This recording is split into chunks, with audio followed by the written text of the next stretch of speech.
এই যে যেরকম এর আগের পয়েন্টটা বললাম, চয়েস অফ ওয়ার্ডস, এটাও choice of value and how you value yourself. আপনি আপনাকে কিভাবে মর্যাদা দেন, ভ্যালু করেন, রেসপেক্ট করেন, এটার উপর ডিপেন্ড করে আউটার ওয়ার্ল্ড আপনাকে কিভাবে মর্যাদা দিবে, রেসপেক্ট করবে। আমরা নিজেদের ব্যাপারে আরো ইনফরমেশন লিক করা শুরু করি। এটা কিভাবে চলে গেছে এটা আপনি বুঝতেও পারবেন না। বাসায় আসার পর বুঝতে পারবেন যে আল্লাহ, এগুলো তো বলা উচিত ছিল না, অ্যাটলিস্ট এগুলো তো একে বলা উচিত ছিল না। You have to take care of yourself.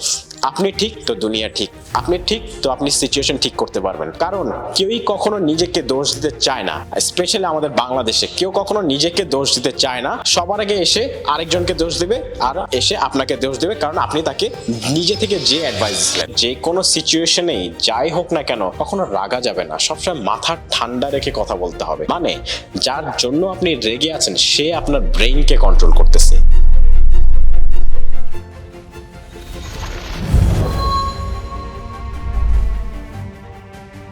আসসালামু আলাইকুম, আমি নাফিসুর রহমান। নিয়ে আসলাম আরো একটি ভিডিওর নাম হচ্ছে how to be mentally strong.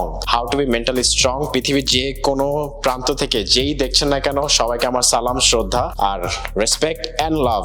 পৃথিবীর অনেক জায়গা থেকে আমার ভিডিও দেখে সবাই, মিডল ইস্ট থেকে, অস্ট্রেলিয়া থেকে, নিউজিল্যান্ড থেকে, কানাডা থেকে, ইউকে থেকে অ্যান্ড বাংলাদেশ থেকে। I'm always grateful for your love. That's why I make videos for you. টপিকে ফিরে আসি। টপিকের নাম হচ্ছে how to be mentally strong. দেখেন, আমরা কিন্তু পৃথিবীতে সবাই কোনো না কোনো মুহূর্তের মাধ্যমে যাই যেখানে আমরা মেন্টালি আর কোনো কন্ট্রোল করতে পারি না নিজেকে। আসলে জিনিসটা কি, মেন্টালি স্ট্রং হওয়ার কিছু কিছু উপায় আমি আজকে বলবো, কিছু কিছু ওয়ে বলবো, যেগুলা আমি আশা করি যেগুলা আমরা যদি ফলো করতে পারি ইন রিয়েল লাইফ, ইনশাল্লাহ কোনো না কোনো ভাবে আমাদের একটু হলেও হেল্প হবে টু বি মেন্টালি স্ট্রং। দেরি না করে টপিকটি স্টার্ট করি। প্রথম পয়েন্ট আমি যেটা বলবো হচ্ছে কন্ট্রোল ইওর অ্যাঙ্গার। রাগ কন্ট্রোল করা। দেখেন, আপনি যদি অতিরিক্ত রাগী মানুষ থাকেন বা আপনি কোনো কিছুর উপর রাগ করে আছেন বা কোনো কারোর উপর রাগ করে আছেন, কারোর কোনো কথায় বা ইনসাল্টে রাগ করে আছেন, মিনস তারা আপনার ব্রেইনে, they are taking place on your brain, inside your brain actually. মানে তারা আপনার ব্রেইনকে কন্ট্রোল করতেছে। ঠিক আছে, আপনি যদি কারোর উপর রাগ হয়ে থাকেন, সো আপনি সবসময় একটা জিনিস মনে রাখবেন যে কোনো সিচুয়েশনেই যাই হোক না কেন কখনো রাগা যাবে না, সবসময় মাথা ঠান্ডা রেখে কথা বলতে হবে। ঠিক আছে, সো আমি একটা জিনিসই বলবো যে সিচুয়েশন খারাপ ভালো যাই হোক না কেন মাথা ঠান্ডা রেখে ডিসিশন নিতে হবে। কারণ one of the main reason আমি অ্যাঙ্গার প্রথম পয়েন্টটা বললাম, কারণ হচ্ছে যে অ্যাঙ্গার এরকম একটা জিনিস যখন আমাদের মাথায় আসে, আমাদের মাথা আর কন্ট্রোলে থাকে না টু থিঙ্ক প্রপারলি। দেখবেন যত ধরনের এই ওয়ার্ল্ডে যত ধরনের ক্ষতি হয় বেশিরভাগই হচ্ছে এই রাগের কারণে। এই রাগ জিনিসটা আমাদের এলিমিনেট করতে হবে লাইফ থেকে। আপনি কখন বেশি ডেঞ্জারাস জানেন? যখন আপনি রাগ করেন সবকিছু জিনিসে, তখন না। যখন আপনি কামলি একটা জিনিস হ্যান্ডেল করেন তখন হচ্ছে আপনি সবচেয়ে বেশি dangerous and you can think properly. আপনি যদি কোনো একটা জিনিস অ্যাচিভ করতে চান, রাগ ভিতরে রাখবেন, রাগ কখনো প্রকাশ করবেন না কাউকে, রাগ ভিতরে রাখবেন আর মাথা ঠান্ডা করে সব দুনিয়াকে বা যে আপনাকে এফেক্ট করতে যাচ্ছে খারাপ ভাবে তাকে বোঝাবেন যে আপনার কোনো এফেক্ট হচ্ছে না। আপনার ভিতরের জিনিস বাইরের দুনিয়াকে কেন দেখাবেন? রাগ থাকতে হবে ভিতরে, আর রাগ ভালো জিনিসে কাজে লাগাতে হবে। রাগ কাজে লাগাতে হবে হচ্ছে আপনাকে ইমপ্রুভ করার জন্য, to look better, to do better financially, physically, spiritually, mentally. রাগটা এভাবে কাজে লাগান, জিদ ভালো হিসেবেও কাজে লাগানো যায়, বাট কখনো প্রকাশ করবেন না, কখনো ল্যাশ আউট হবেন না, কখনো নিজেকে এক্সপোজ করে দিবেন না। রাগের মাধ্যমে দেখবেন আমরা এমন কিছু জিনিস কথা বলে ফেলি যেগুলো আরো আমরা নিজেকে এক্সপোজ করে ফেলি। যত আপনি নিজেকে এক্সপোজ করবেন তত আপনি উইক হতে থাকবেন। রাগ হচ্ছে এমন একটা জিনিস যে আপনাকে মেন্টালি আরো উইক বানিয়ে ফেলে, কারণ মানুষজন আপনার সাথে ডিল করতে চায় না যদি সবাই জানে যে আপনি রেগে যান কথায় কথায় and every single thing, you know. আর হচ্ছে রাগ মানে হচ্ছে আমি বিলিভ করি, যেহেতু আমি একজন মেন্টাল হেলথ কাউন্সিলর, সাইকোলজিক্যালি রাগটাকে আমি এভাবে বিলিভ করি যে আপনি নিজেকে আরো এক্সপোজ করে দেন। আপনি যখন ল্যাশ আউট করেন, যে মারামারি করতে যান বা এক্সপোজ করে দেন নিজেকে, তখন দেখবেন আপনি নিজেকে আরো এক্সপোজ করে দিচ্ছেন। না, রাগটা ভালো কাজে লাগাতে হবে। Think clearly. যখন রাগ আমাদের মাথায় চড়ে যায় তখন দেখবেন আপনি প্রপারলি আর থিঙ্ক করতে পারেন না। সো যে কোনো ভালনারেবল সিচুয়েশন হোক না না কেন আপনার এতটুকু মাথায় রাখতে হবে যে রাগ আপনার যদি মাথায় চলে যায় আপনি আউট অফ কন্ট্রোল, মানে যার জন্য আপনি রেগে আছেন সে আপনার ব্রেইনকে কন্ট্রোল করতেছে। সো ডেফিনেটলি আপনি চাবেন না আপনার শত্রু কেউ যদি আপনার খারাপ চায় সে আপনার ব্রেইনকে কন্ট্রোল করুক, তাই না? সো আপনি একটা জিনিস শুধু মনে রাখবেন যে রাগকে কন্ট্রোল করা জানতে হবে to be a better person. Part number 2, আমরা মেন্টালি স্ট্রং থাকার জন্য একটা জিনিস অনেক ইম্পর্টেন্ট, সেটা হচ্ছে কথা আর শব্দের প্রপার ইউজ করা। আপনি যে কোনো সারাউন্ডিং এ থাকেন না কেন, যে কোনো গ্যাদারিং এ থাকেন না কেন, একটা জিনিস আপনার সবসময় মাথায় রাখতে হবে যে বন্দুক থেকে বের হওয়া গুলি আর মুখ থেকে বের হওয়া কথা কখন আপনি আর ফেরত নিতে পারবেন না। সো আর আমরা বেশিরভাগ নিজেদের ক্ষতি অতিরিক্ত কথা বলার মাধ্যমেই আমরা করি, সেটা হচ্ছে নিজেদের ক্ষতি। কারণ অতিরিক্ত কথা বললেই কিন্তু আমরা নিজেদের ব্যাপারে আরো ইনফরমেশন লিক করা শুরু করি। এটা কিভাবে চলে গেছে এটা আপনি বুঝতেও পারবেন না, বাসায় আসার পর বুঝতে পারবেন যে আল্লাহ এগুলো তো বলা উচিত ছিল না, অ্যাটলিস্ট এগুলো তো একে বলা উচিত ছিল না, তাই না? সো একটা জিনিস মনে রাখতে হবে সব সময় যে শব্দ, ওয়ার্ডস, এগুলো খুব কেয়ারফুলি ইউজ করা। এর থেকে বেটার আমি বলবো যে কম কথা বলা। বেশি বলা কথা বা বেশি কথা বলা মানুষকে নো ওয়ান লাইকস, কেউই তেমন পছন্দ করে না। হয়তো আপনার সামনাসামনি সে খুব ভালো, আপনি একটু দূরে যাওয়ার পরই আপনার ব্যাপারে খারাপ কথা বলা শুরু করে দিবে। কারণ বেশি কথা বলা মানুষকে কেউই পছন্দ করে না, আর আপনার কথার ভ্যালু সে কখনো ওইভাবে দিবে না। সো এতটুকু আপনার মাথায় রাখতে হবে যে কথার পরিমাণ যতটুকু বলার অতটুকুই বলেন। অতিরিক্ত হাসাহাসি করা যাবে না, অতিরিক্ত কথা বলা যাবে না। অতিরিক্ত হেসে ফেললে আপনাকে it's a sad reality of world যে আপনাকে সবাই জোকার হিসেবে মনে করবে, সস্তা মনে করবে। বাট আপনি হয়তোবা মন থেকে ওরকম না, বাট সবাই এটা মনে করবে। That's how the world operates now. So আপনি হয়তো ভালো মানুষ হয়ে আছেন, বাট আপনি যদি অতিরিক্ত বেশি কথা বলে ফেলেন, আপনার মুখ থেকে যদি বেশি শব্দ বের হওয়া শুরু করে, আপনার ওই ভ্যালু কখনোই থাকবে না। সো এতটুকু মনে রাখতে হবে যে অতিরিক্ত কথা বলার মানে হয় না কোনো। সো আপনি যদি মেন্টালি স্ট্রং থাকতে চান, আপনি যদি চান মানুষ আপনাকে ভ্যালু করুক, কথার শব্দ ওয়াইজলি চুজ করতে হবে। আর কখন কি বলা উচিত তখন সেই শব্দগুলা ইউজ করতে হবে আর ওয়ার্ডগুলা ইউজ করতে হবে। সো এতটুকু মাথায় রাখবেন সবসময় যে অতিরিক্ত কথা না বলাই ভালো। যতটুকু বলা প্রয়োজন ততটুকুই বলা ঠিক। এই জিনিসটা আপনার কন্ট্রোল করতে হবে। How to be mentally strong. Point number 3 হচ্ছে আপনি যদি দেখেন যে আপনাকে কেউ ভ্যালু দিচ্ছে না, আপনার কথায় কোনো ভ্যালু দিচ্ছে না, বা আপনাকে নিয়ে কেউ খারাপ কথা বলতেছে, বা আপনার কোনো ফান করতেছে, আপনাকে জোকারের মতো ট্রিট করতেছে, এই জিনিসটা আপনার সবসময় মাথায় রাখতে হবে। মাথায় রাখতে হবে কেন এটা আমি বলি, কারণ এখন আপনি কি করবেন যদি আপনাকে নিয়ে কেউ জোক করা শুরু করে বা আপনার ফ্রেন্ডরা আপনাকে জোকারের মতো ট্রিট করা শুরু করে, তখন আপনি কি চিন্তা করবেন? তখন আপনি তাকে হেট করা শুরু করবেন, তাই না? এটাই তো নর্মাল, তাই না? আপনার একটা জিনিস চিন্তা করতে হবে যে এই পরিস্থিতি আসছেটা কিভাবে, আসছেটা কিসের মাধ্যমে, আসছেটা আপনার মাধ্যমেই। আপনি নিজেই আপনাকে ভ্যালু করেননি, এটার জন্য মানুষ আপনাকে ভ্যালু করে না। এটা আপনি মনে রাখতে হবে। এই যে যেরকম এর আগের পয়েন্টটা বললাম, চয়েস অফ ওয়ার্ডস, এটাও choice of value and how you value yourself. আপনি আপনাকে কিভাবে মর্যাদা দেন, ভ্যালু করেন, রেসপেক্ট করেন, এটার উপর ডিপেন্ড করে আউটার ওয়ার্ল্ড আপনাকে কিভাবে মর্যাদা দিবে, রেসপেক্ট করবে। এখন ফর এক্সাম্পল আমি বলি যে আপনি যাকে তাকে যার সাথে যখন দেখা হয় আপনি জ্ঞান দেওয়া শুরু করেন, ঠিক আছে?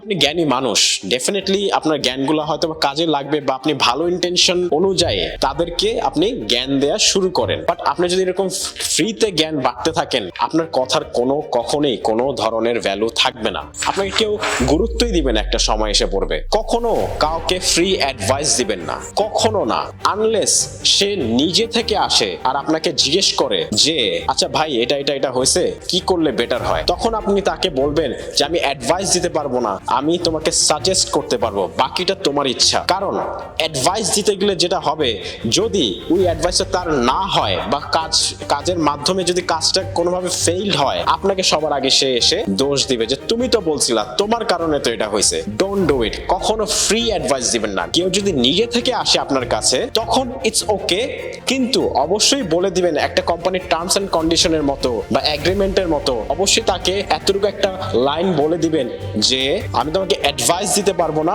বাট আমি তোমাকে সাজেস্ট করতে পারি, বাকিটা তোমার ইচ্ছা। এই ওয়ার্ডটা সবসময় বলে দিবেন তাকে যে বাকিটা তোমার ইচ্ছা, তুমি যেটা ভালো মনে হয় সেটা তুমি করো, নিজের মতো আরেকটু রিসার্চ করো, যদি তোমার ভালো মনে হয় তুমি করতে পারো, আমি তোমাকে সাজেশন দিতে পারি। তাও যদি সে নিজে থেকে এসে আপনাকে জিজ্ঞেস করে, সো কেউ যদি আপনাকে এরকম হয় আর যদি আপনি তাকে অ্যাডভাইস দেওয়া শুরু করেন আর তার কাজটা যদি সাকসেসফুল না হয়, সবার আগে আপনাকে এসে দোষ দিবে সে। কারণ কেউই কখনো নিজেকে দোষ দিতে চায় না, স্পেশালি আমাদের বাংলাদেশে কেউ কখনো নিজেকে দোষ দিতে চায় না, সবার আগে এসে আরেকজনকে দোষ দিবে আর এসে আপনাকে দোষ দিবে, কারণ আপনি তাকে নিজে থেকে যে অ্যাডভাইস দিলেন। আর সাজেশন দিলে অবশ্যই বলে দেবেন যে এটা জাস্ট আমার সাজেশন, বাকিটা তোমার ইচ্ছা। যাই হোক, let's come to point number 4। এখন মেন্টালি স্ট্রং হওয়ার জন্য আমাদের one of the most important পার্টই হচ্ছে, আমি নাম্বার 4-এ বলে দিয়েছি, এটা আমি অলমোস্ট অনেকগুলো ভিডিওতে আমি বলি যে যেরকম সিচুয়েশনই থাক না কেন লাইফে, যেরকম বাজে ভালো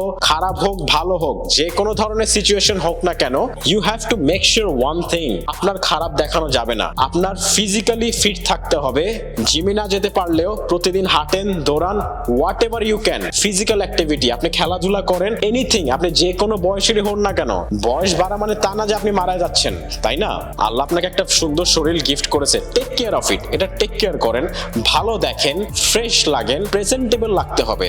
যত যাই হোক না কেন, ওয়ার্ল্ডের মধ্যে আপনার যত যাই হোক না কেন, পুরো দুনিয়া ভেঙে পড়ুক না কেন, you have to make sure you look good. এটার জন্য এখন আপনি বলতে পারেন আমি লুক গুড কিভাবে হতে পারি, আমি তো অত লম্বা না, বা আমি অতিরিক্ত লম্বা, বা আপনি বলতে পারেন আমি বেশি মোটা, বা আপনি বলতে পারেন আমি বেশি চিকন, আপনি বলতে পারেন আমার চুল নাই, এরকম হলে হবে না। যত যাই হোক না কেন, আপনার চেষ্টা করতে হবে, আপনার যাই আছে না কেন, নিজেকে এর মধ্যে কিভাবে বেটার করা যায়। সবাই, everyone can look good, everyone. Allah সবাইকে স্পেশাল ভাবে বানাইছে নিজের হাতে। Can you imagine this? Can you imagine and believe it? Allah নিজের হাতে আমাদেরকে বানাইছে, বিকজ উই আর স্পেশাল। আমরা স্পেশাল না হলে আল্লাহ নিজের হাতে কেন বানাবে আমাদেরকে, তাই না? সো যত যাই হোক না কেন, you have to look fresh.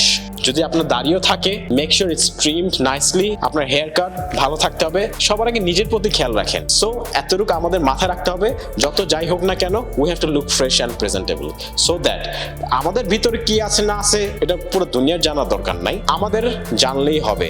বাইরে ইটস আ ডিফারেন্ট থিং, সবকিছু মানুষকে জানানোর কোনো দরকার নাই যে আপনি খারাপ সিচুয়েশনের থ্রুতে যাচ্ছেন, আপনি এখন খারাপ সিচুয়েশনের মাধ্যমে যাচ্ছেন দেখে আপনি এখন মদ গাঁজা সিগারেট খাওয়া শুরু করবেন, আপনি রাতে ঘুমাবেন না, every single thing. No, you have to take care of yourself.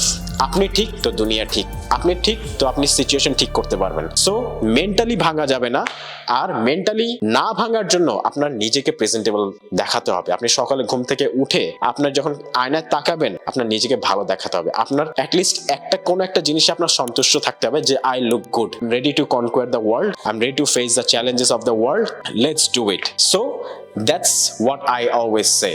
And one more thing I will say, এটা একটা ছোট্ট একটা জিনিস আমি অ্যাড করে দিতে চাই, যে পৃথিবীতে যে কোনো ধরনের সিচুয়েশন আসুক না কেন, বা হয়তো আপনি বিট্রেড হয়েছেন, বা আপনি ধোকা খাইছেন, বা আপনার ব্রেকআপ হয়েছে, আপনাকে কেউ ছেড়ে চলে গেছে, বা আপনি বিজনেসে লস খাইছেন, কেউ আপনাকে বিজনেসে ধোকা দিয়ে দিছে, বা জবে আপনার সাথে কেউ খারাপ করছে, আপনার কোনো ফ্রেন্ড আপনাকে ধোকা দিছে, আপনার গার্লফ্রেন্ড আপনাকে ধোকা দিছে, বয়ফ্রেন্ড আপনাকে ধোকা দিছে, যাই হোক না কেন, সবসময় একটা জিনিস সবসময় মনে রাখবেন, মানুষের সাথে আপনি যাই করেন না করেন, একটা জিনিস মনে রাখবেন যে সবার আগে নিজেকে ব্লেম দিবেন। এটা মানুষকে যে আমি বলতেছি না, এটা আপনি নিজের সাথে যখন নিজে কথা বলবেন তখন নিজেকে ব্লেম দিবেন, কারণ নিজেকে ব্লেম দিলেই আপনি ওখানে ইমপ্রুভ করতে পারবেন। এখন যদি দেখেন যে কেউ আপনাকে ধোকা দিছে, তো আপনি চিন্তা করতে পারেন আমার ব্লেম কি? আপনার ব্লেম হচ্ছে আপনি ওকে ট্রাস্ট করছেন, তাই না? সো নিজেকে আমরা ব্লেম করলেই কিছুটা আমরা ইমপ্রুভ আরো কুইক করতে পারি। ধরেন আপনি একটা জায়গায় আপনি লেট করে গেছেন, এটা আমি একটা ফর এক্সাম্পল আমি একটা বলতেছি, আই নো সামওয়ান, আমি একজনকে চিনি যার সাথে দেখা করলেই সে আধা ঘন্টা 45 মিনিট 1 ঘন্টা পর্যন্ত লেট করে আসে ওই জায়গায়। সো এরকম লেট করতে করতে করতে করতে সে যতবার লেট করে আসে, সে কোনো না কোনো তার অজুহাত থাকেই, তার এক্সকিউজ থাকেই, যে রাস্তায় জ্যাম ছিল, গাড়ি এখানে ছিল, পার্কিং অন্য জায়গায় ছিল, পার্কিং পাচ্ছিল, সবকিছুর জন্য এক্সকিউজ থাকে। এগুলো হতে হতে হয়েছে কি, মানুষ তাকে সিরিয়াসলি নিয়েই শুরু করে না। এমন হয়েছে যে অনেকজন বলে ডাক দিয়েই বন্ধ করে দিচ্ছে, তাকে তার সাথে দেখা করা বন্ধ করে দিচ্ছে, এভরি সিঙ্গেল থিং। যারা টাইমের ভ্যালু করে, ডেফিনেটলি তারা চাবে না যে তার সাথে তার জন্য 1 ঘন্টা ওয়েট করে সে বসে থাকুক।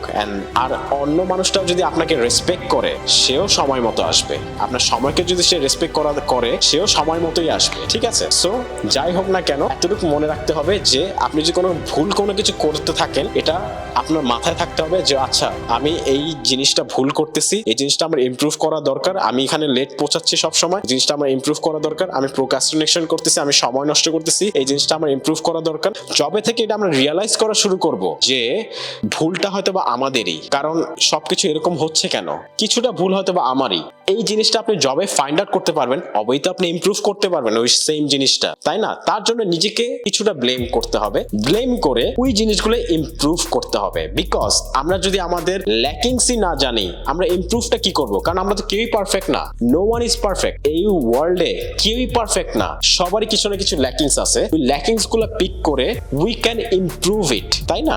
আমরা অ্যাটলিস্ট ইমপ্রুভ তো করতে পারি এই জিনিসগুলো। সো এতটুকু আমাদের মাথায় রাখতে হবে যে to be better and mentally strong we can always improve ourselves. To improve ourselves we have to somewhat blame ourselves, যে কি ল্যাকিংস যেগুলো আছে এগুলো আমি কিভাবে ইমপ্রুভ করতে পারি, ওগুলো ইমপ্রুভ করলে আপনি আরো মেন্টালি স্ট্রং হওয়া শুরু করবেন, আরো আপনি পারফেকশনের কাছাকাছি যাওয়া শুরু করবেন, ঠিক আছে? সো এতটুকু মাথায় রাখেন যে no matter what happens we will always try to improve ourselves, যে প্রতিদিন ঘুম থেকে উঠে আজকে আমি ভালো কি করতে পারি নিজের জন্য, আজকে কি আমি জিমে যেতে পারি, আজকে কি আমি একটু দৌড়াতে পারি, আজকে কি আমি একটু ভালো খাওয়া দাওয়া করতে পারি, আজকে কি আমি ফ্যামিলিকে আরেকটু ভালোভাবে সময় দিতে পারি। আর সবকিছুর মধ্যেই ল্যাকিংস থাকতে পারে, ওই ল্যাকিংস গুলো পিক করে আমাদের ইমপ্রুভ করতে হবে, কিছুটা নিজেদেরকে ব্লেম করে। আমি ওয়ার্ল্ডকে জানতে বলতেছি না যে আমার এই সমস্যা, এটা এটা সেটা সেটা, এটা মানে হচ্ছে আপনি আপনার উইকনেস সবাইকে জানিয়ে দিচ্ছেন, বাট উইকনেসটা আপনার সবার আগে জানতে হবে, জানলেই তো আপনি ইমপ্রুভ করতে পারবেন, right? Anyway, that's my video, topic হচ্ছে how to be mentally strong. আশা করি আপনাদের ভালো লেগেছে। That's it for today, I will see you in next video. Till then, আসসালামু আলাইকুম, ভালো থাকবেন, সুস্থ থাকবেন, আপনার বাবা মাকে আমার সালাম দিবেন, and I love you all. I'll see you in next video. I love you.